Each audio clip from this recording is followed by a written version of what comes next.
Salut à tous, ici c'est Will, donc je vais vous présenter sur PG Tuto comment tourner, en sachant qu'il y a le frisage, puis découpage fil. Très sincèrement, très simple, le tournage, deux axes principalement, des fois avec l'axe Y on peut faire aussi des formes différentes de révolution. Dans un premier temps, je vais vous présenter comment se comporte le logiciel en important le fichier, créant le brut, positionner la pièce d'ailleurs tout en se repérant dans le plan. Par exemple, on a ce type de pièce. Et comment on va faire? Donc, il y a à peu près 7 opérations. Dans le tronçonnage, à peu près 8. Vous avez l'ébauche extérieure, finition extérieure, pointage, perçage et ébauche intérieure et finition intérieure, plus le tronçonnage. Aujourd'hui, on va pas voir le tronçonnage. Je montrerai avec les différentes types de programmation, comment tronçonner, faire des rainures ou voilà. Ce qui va nous intéresser aujourd'hui, c'est juste les bases, c'est-à-dire comment importer un fichier et tout ce qui va avec quoi. Voilà, donc on va commencer. Donc ici, je vais annuler, je vais faire un nouveau. Donc je vais carrément vous montrer comment ouvrir un fichier. Donc ici, on va dans cet onglet. Ici, c'est pour pouvoir importer nos fichiers. Donc il va se répertorier directement à votre MCX. Il peut apporter tous ces fichiers qui sont notés ici. Donc Parasolid, c'est le plus courant pour l'ingénieur, c'est Step, pardon, Rhino, SolidWorks, et ainsi de suite, 4part et toute la panoplie. Voilà, donc je vais aller sur mon adresse là où j'ai tous mes, toutes mes pièces. Donc on va d'abord commencer par une pièce basique que je vous ai montré. Euh, voilà, moi je vais importer du step, mais j'ai aussi les pièces en parasolide. On peut voir la différence entre les options. Donc ici on oublie souvent cette case là au niveau des options. Euh, il est très clair que les fichiers numériques ne sont pas les mêmes. Donc Stockholm traduit euh, les paramètres numériques en sachant que tout ce qui est numérique peut y avoir des failles. Pour corriger certains solides, on se rend sur l'option pour pouvoir modifier certains paramètres. Si on veut avoir quelques courbes, on va mettre le point de courbe et par rapport aux solides, on aura des courbes. Voilà. Donc pour ma part, ce sera du step. Je préfère travailler avec du step parce que c'est des fichiers, comment dire, euh, pour moi c'est les meilleurs fichiers pour travailler en numérique.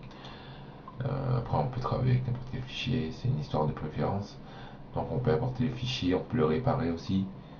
Donc pour ma part, mon fichier c'est moi qui l'ai créé, j'ai dessiné cette pièce juste pour montrer certaines pratiques. Donc on va démarrer là-dessus. Donc ma pièce elle est importée sur la vue dessus, donc top view. J'ai déjà une machine préinstallée. Donc ce que je peux faire, je peux la retirer. Voilà, voilà, j'ai tous ces onglets là. Ici, c'est notre interface pour pouvoir travailler. C'est ici qu'on aura toutes les opérations pour pouvoir usiner cette pièce. Donc tout d'abord, pour pouvoir s'orienter aussi, on a le plan. On peut mettre le plan, par exemple, de tournage. Vous verrez, un Z et D+, donc D+, c'est pour X. Voilà, ça peut vous aider si vous voulez vous orienter. Et ce qui peut vous aider un peu plus, c'est la grille. Donc cette grille-là permet de s'orienter dans l'espace. Je vais mettre OK et ça y est. Mon solide il est placé, donc j'ai pas à faire de modification au niveau de la position. Mais si jamais vous voulez faire du positionnement, bah ici c'est pour faire la rotation. Donc il faut que sélectionner le plan sur lequel vous voulez faire la rotation et ensuite faire une rotation de 90 degrés ou de 180 degrés. Ça dépend de. Voilà, je vais faire 180 degrés juste pour vous montrer. Voilà, mon solide c'est dédoublé. Donc faire attention hein, parce que là vous pouvez copier le solide ou bien donner justement un mouvement. Voilà, là j'ai mis copier, si je fais un mouvement, la pièce elle partira toute seule. Voilà. Voilà pour ce qui est de la rotation, de la mise en position. Et bon, tout ça, je ferai un tuto spécial pour pouvoir orienter les plans.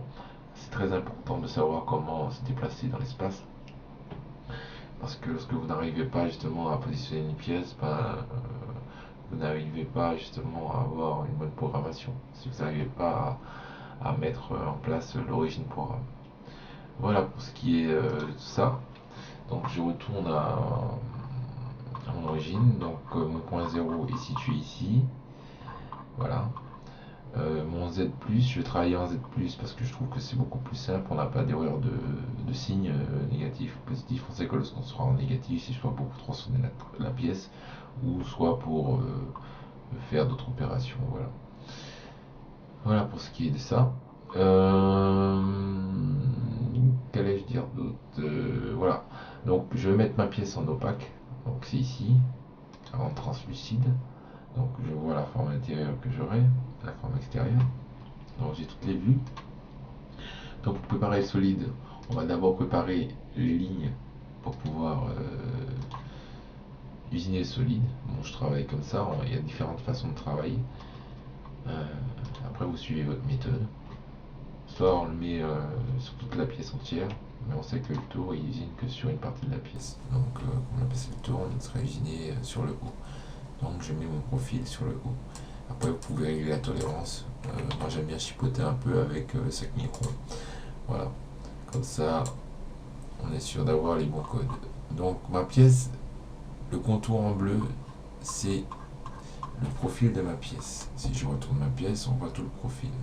Voilà. Donc je suis toujours en vue de dessus, donc c'est toujours mon plan en Z et en D+. On va essayer d'insérer un brut sur ce plan. Donc vous allez sur ce paramètre, respectivement ils correspondent à fichier, tool setting, stock setup, fichier, files, voilà. Donc tout ça sont le même nom, le groupe, machine group numéro 1. Voilà. Donc pour entrer, pour configurer le stock setup, voilà, on va justement se mettre sur le côté comme ça pour que tout le monde voit. Voilà. Donc là il va me proposer soit de mettre le brut sur la gauche, c'est-à-dire en Z- ou en Z+. Moi je vais sélectionner le Z+. Vous pouvez d'ailleurs sélectionner justement 2 points pour pouvoir faire votre cylindre. Donc principalement personnellement je préfère sélectionner mon brut avec 2 points comme ça et comme ceci, et mon brut il apparaît directement. Donc j'ai 110 dp de longueur et 90 en diamètre. Voilà, il a été fait automatiquement. Donc ce que l'on peut faire en plus, c'est rajouter une marge, c'est-à-dire pour le serrage des morts. Donc on va dire qu'on serre sur du allez, on va mettre 20 mm. On va travailler près des morts pour voir ce qui se passe. On va mettre 25 mm. Voilà, sachant qu'on va serrer sur 20 mm. Voilà, donc il a ajouté automatiquement, vous voyez. Voilà, vous pouvez rendre après le brut opaque. Voilà, c'est comme vous le désirez. Vous pouvez rajouter sur longueur si le brut est limité. Voilà, donc je crois que j'ai fait un peu le tour. Ce que je vais faire maintenant, c'est vous montrer comment positionner justement les morts. Donc ce que je vais faire à la rigueur, c'est vous montrer les différents types de morts à l'extérieur et aussi à l'intérieur. Voilà. Donc quand vous avez l'intérieur, voilà, il va serrer sur l'intérieur. Voilà, et vous allez bouger au fur et à mesure. Voilà. Ce qui va nous intéresser, c'est nous serrer sur le brut. Donc je vais sélectionner cette tête de case sur la position du brut. Voilà. Je lui dis combien de serrage que tu mettras. Voilà. Et il va serrer sur le diamètre. Voilà. Maintenant que mon membrane il est clampé, tout va bien. On peut le dimensionner aussi. Mais ça va pas nous regarder pour l'instant. C'est pas une opération très très complexe. Voilà. Donc j'ai sélectionné stock. et le chuck, mon drain et le watt. Voilà. Donc je peux mettre cette case pour pouvoir avoir la sécurité. Ici, bah, il y a une case qui a été rajoutée en plus, avant il n'y était pas sur le Mastercam 8. C'est One of on Mill Tool Orientation Conflict. Donc pour l'instant je connais pas trop Mastercam 9, mais je reviendrai dessus pour pouvoir programmer. Donc ici on insère le numéro de programme, tout le setting. Ici c'est nos incrémentaux dans le programme, donc 110, 120, 130, voilà, incrémental de 10. On peut modifier, je mets un incrémental de 2. Ici c'est pour justement modifier la matière, donc je vais mettre petit 45, hein. Là c'est bas de gamme. Voilà.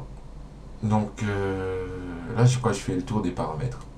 Donc maintenant on peut usiner. Donc il faut savoir que l'outil d'usinage se trouve ici. Donc vous allez ici sélectionner votre tour. Là pour ma part ce sera du ASSL. Voilà. Donc la démo elle est très complète, hein, pour pouvoir s'entraîner. Donc je vous conseille de télécharger la démo en Mastercam 9 ou bien 7, je ne sais pas avec quel logiciel que vous travaillez. Pour pouvoir justement faire l'ébauche extérieure, on cochera cette petite case. On va cliquer ici pour la finition, pour le filetage, pour les gorges, pour tout ce qui est avec plaquettes rondes, pour pouvoir faire des ébauches avec des outils neutres. Quand on nage avec des outils neutres parfois, ou alors gauche ou droite, je sais pas, c'est à votre goût. Donc surfaçage, ce qui va nous intéresser, et puis voilà, comment dupliquer des opérations, comment usiner en surface radiale, comment sortir, si vous avez un bibroche, sortir la pièce et la sectionner. Voilà, il y a plein d'opérations en fait intéressantes qui peuvent rentrer en compte, et puis vous pouvez aussi fraiser en multi-axe sur un tour, ça dépend de ce que vous voulez faire. Voilà, c'est cette application. Donc on est principalement sur du tournage simple, donc ce qui va nous intéresser c'est de dresser la face dans un premier temps. Donc on va cliquer ici, face, et il va vous demander un nom par rapport à l'opération. Simple Part, ça me va. Je sélectionne mon outil, outil 010101, voilà. Donc je vais en incrémental de 2 mm par rapport à mon brut. Et ensuite je ferai une passe pour pouvoir avoir une surépaisseur de 0,05 que je viens de rajouter. Donc ma surface de finition, elle est sur cette face. Voilà, donc 104,584. Donc voilà, je vais exécuter une passe, et ici je vais corriger, je vais mettre en usure d'outils pour avoir le G41 ou G42. Voilà. Donc ceci étant fait, je vais regarder si ma machine va prendre en compte tous mes paramètres. Et après en compte tous mes paramètres. Donc il va venir directement faire une face, un surfaçage, un dressage quoi. Donc la première opération elle a été faite. On peut mettre plusieurs passes en sachant qu'on a une rétractation de 2 mm. On peut déborder un peu sur la face pour ne pas avoir de téton. Si on a un outil de 0,8, on va mettre déplacement de -2. Ici on peut rajouter des surfaçages en cycle. Donc ce que je vais vous montrer maintenant c'est la rétractation et la prise de passe. Donc je peux mettre plusieurs passes de finition, hein. Pour ma part je mets 3. On va voir comment il répond. Pour modifier justement les opérations, c'est ici. Donc voilà, et on a fait 3 de 0,5. Alors c'était juste pour vous montrer un peu les paramétrages. Donc ça est fait, nous allons procéder à l'ébauche extérieure. Donc l'ébauche extérieure est très simple, hein, il faut savoir utiliser cet outil. Le chaînon, vous allez le retrouver très très souvent. Donc c'est pour ça qu'il est important d'importer les lignes, c'est pour pouvoir suivre les lignes au micron près. J'ai mis une tolérance de 0,005, c'est-à-dire 5 mu, 5 microns qui nous permettront justement de suivre ces lignes. Donc pour sélectionner, il faut bien sélectionner la direction. S'il est dans le mauvais sens, vous pouvez changer la direction et le point final que vous voulez arriver. Si par exemple il y a la ligne qui est sectionnée, ben, vous ne pouvez pas faire ce que je viens de faire. Vous êtes obligé de boucler la boucle pour pouvoir insérer des lignes continues. Donc flèche verte départ, flèche rouge arrivée. Voilà. Donc on a sélectionné, je vais sélectionner toujours l'outil 1. Par contre, j'ai oublié de vous signaler qu'ici vous allez voir toutes les vitesses de coupe. Donc si vous voulez travailler en tours par minute ou en mètres minutes. Voilà. Donc le WC on va le mettre à 180. Et ici on va avancer avec la même vitesse. Et je mettrai pour un tour limité à 7000 tours par minute. Voilà. Ensuite, je rentrerai dans les détails justement dans ces paramètres là au fur et à mesure que l'on fera des tutos en tournage. Tout est à noter. Surtout pour les débutants. Donc au fur et à mesure, on va prendre du level dans la présentation des tutos. Voilà. Donc ici on a la surépaisseur, très important pour pouvoir faire une ébauche. La profondeur de passe. Donc en sachant que lorsqu'on usine une pièce, on doit se déporter un petit peu pour ne pas avoir justement une surface limite dégueulasse. Excusez-moi d'expression, mais bon, c'est un peu comme ça qu'on parle de jargon en usinage. Très sincèrement, moi, je préfère me déporter sur 2 mm. Au moins, je suis sûr que mon rayon de 0,8 va passer. Et aussi démarrer par rapport à la surface à du virgule. On peut démarrer à 5, on va démarrer à 5. Voilà. Donc ça correspond à ici, et ça correspond à la surface arrière de notre solide. Donc je vais toujours le mettre en wheel, correction G42, G41, donc correction sur la droite, c'est ok. Ici on rentrera dans les détails après pour pouvoir modifier les limites du route. Voilà. Donc je vais valider. Voilà, là on vient de voir le chargement de l'opération. Si vous voulez voir avec précision le parcours de l'outil, vous appuyez sur Black Cloud, l'icône qui est juste là. Vous pouvez voir l'outil, vous pouvez sélectionner la plaquette, carrément tout l'outil, les trajectoires rapides. Voilà.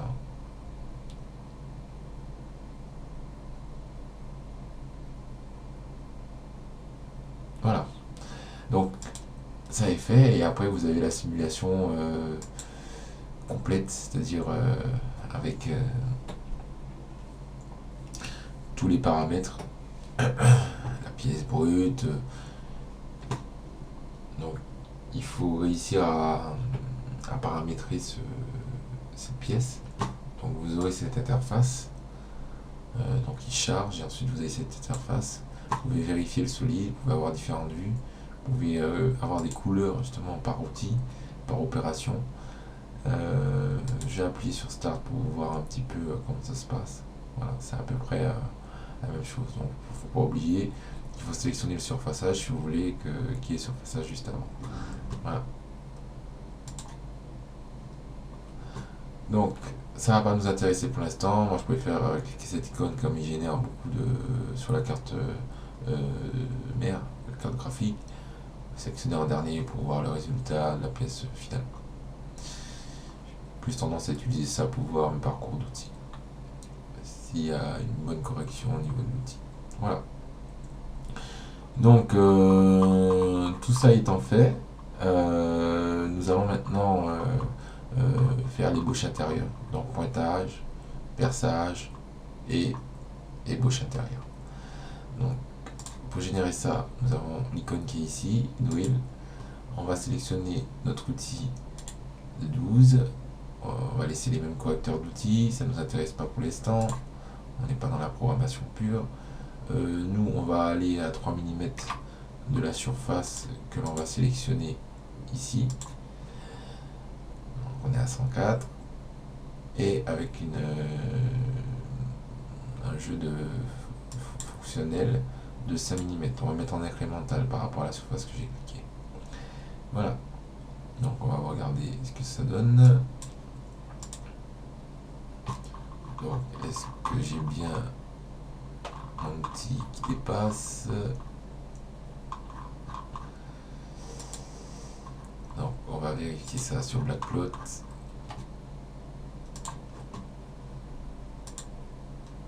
Alors, j'arrive en vitesse rapide. Et voilà.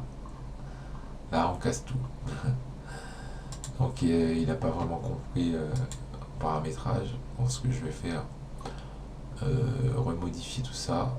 Donc, tu démarres là. Et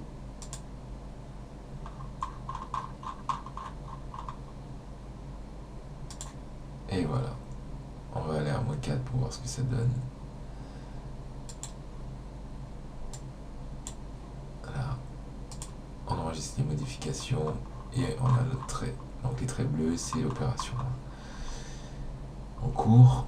Donc voilà pour ce qui est de ça.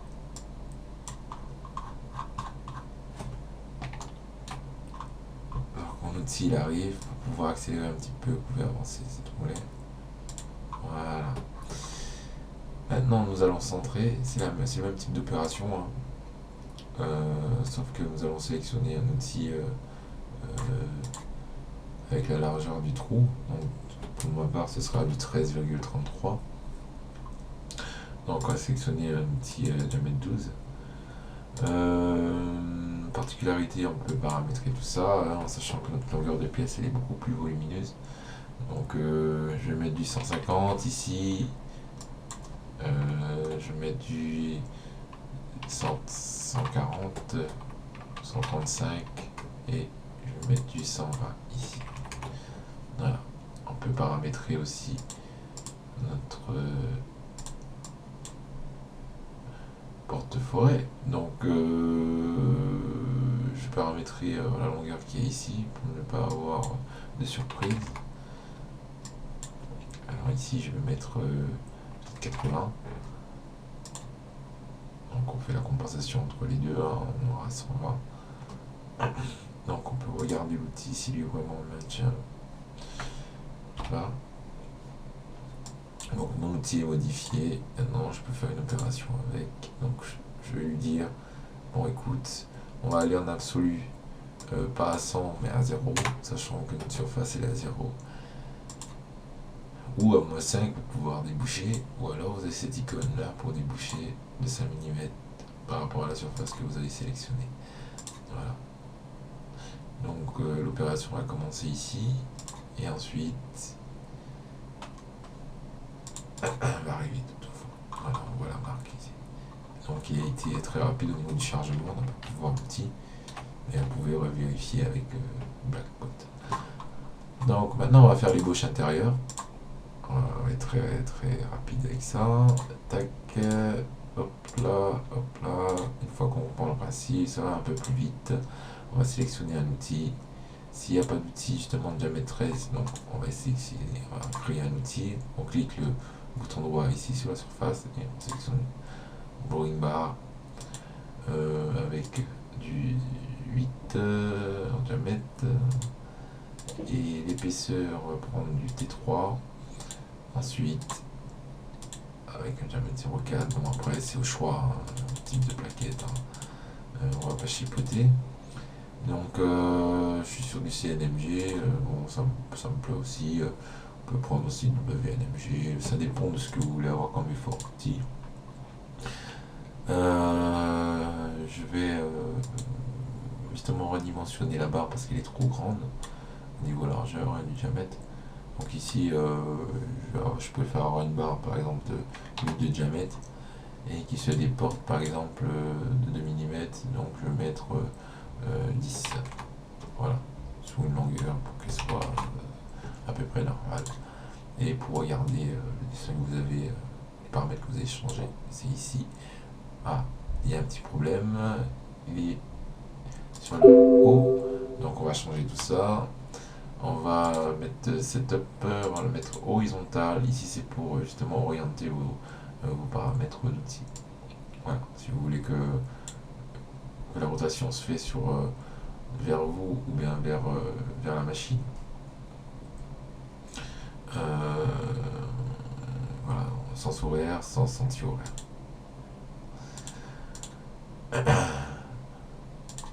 Voilà, donc ça c'est fait. On va essayer de dessiner l'outil. Voilà, pour moi c'est bon. Donc tout va bien. Pour l'instant, tout va bien. Il peut y avoir des erreurs. Donc prenez un café. Un petit café. Mettez-vous à l'aise. On va essayer de changer le correcteur d'outil. Un sucre, de sucre, sans sucre. C'est la même chose. No stress. Donc ça c'est paramétré. On appuie OK. Là j'ai mon outil T01. Donc il a le même nom. Hein. On peut le changer ici. Hein. T02, 02, 02. Voilà. Voilà pour ce qui est de ça. Donc on a le même style d'opération, hein, sauf que ce sera à l'intérieur. Donc pour sélectionner les opérations à l'intérieur c'est ici, à l'extérieur c'est ici. Voilà. Donc ma correction elle est à gauche, tout va bien. Avec des passes de 1,5 mm ou 1 mm voire 1 mm. Voilà. 1 mm et une rétractation pardon.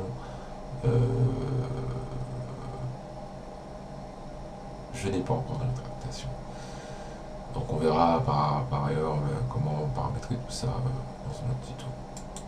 Voilà. Donc apparemment j'ai une collision. Mon outil est trop volumineux lorsqu'il a une rétractation. Je mets OK, OK. Voilà. Donc mon outil est trop limite. Donc ce que je vais faire, je vais remodifier l'outil. Ici au lieu de mettre 10, je mettrai 8.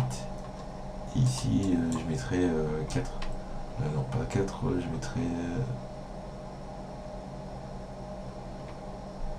ouais, je mettrai 7. Diamètre 7, je pense que ça peut le faire. Déborder sur 4 mm. 4, 7 mm, voilà. On verra. L'outil il est un peu malade. Bref, on peut travailler comme ça. De toute façon, c'est du virtuel. La machine est toute bête, donc elle va faire l'orientation qu'on lui a donnée. Ce que l'on veut, c'est un usinage sans erreur.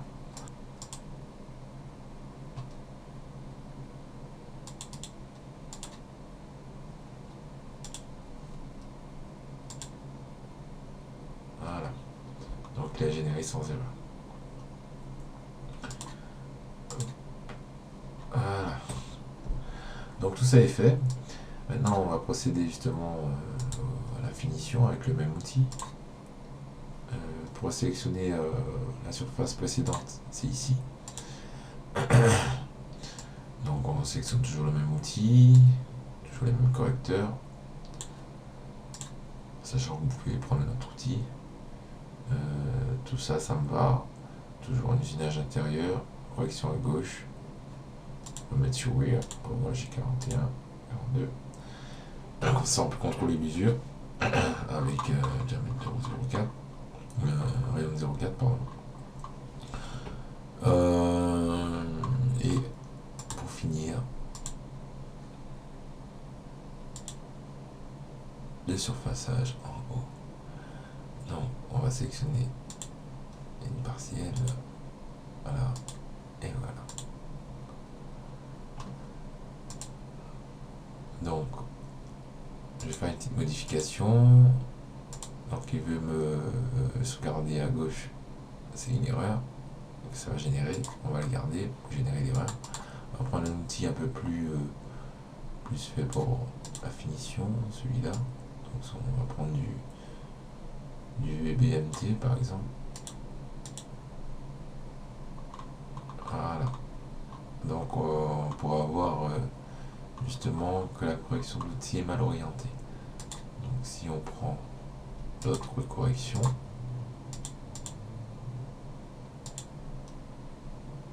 sur la gauche, il va générer une erreur. Voilà. Donc lorsque vous avez ces erreurs là, vous saurez tout de suite que ou bien vous mettez autour. Voilà.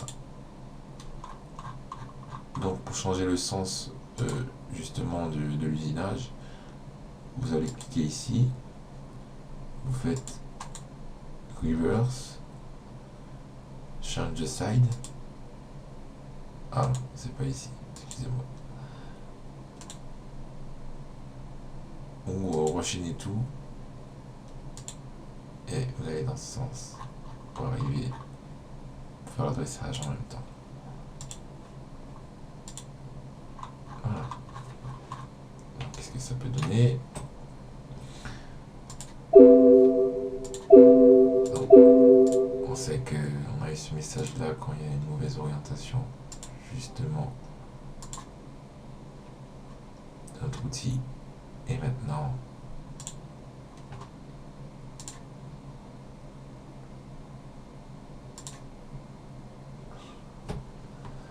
je cherche toutes les opérations, toujours le même message d'erreur. On va sélectionner ici, on va voir pourquoi.